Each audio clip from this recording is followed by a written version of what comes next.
If you're ever lucky enough to find a vintage safari motorhome, which were built by Safari Motor Coach of Oregon before Monaco bought them, you'll be able to tell immediately that it's a original Safari because it'll have a custom-made piece of artwork airbrushed on the back of it. And this is a one-of-a-kind hand-painted airbrush piece of artwork.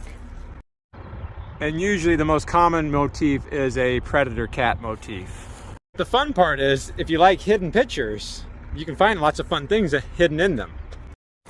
So obviously this is some sort of a cat, I'll call it a lynx, hidden in the snow-covered pine trees. And if you look carefully, yeah, you'll find a bird hopping around in the snow there.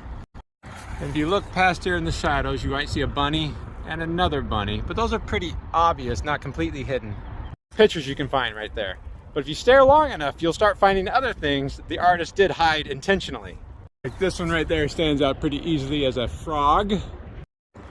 And then up there in the cat's ear is an eagle's head, carefully airbrushed and hidden into the fur.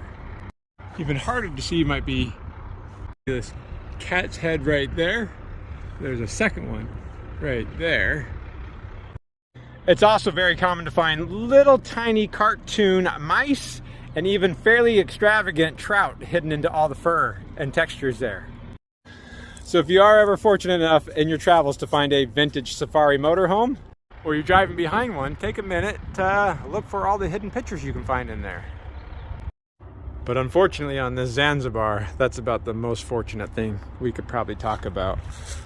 It's seen some things. But it is a little bit of a testament to how well they were built, because it's still going.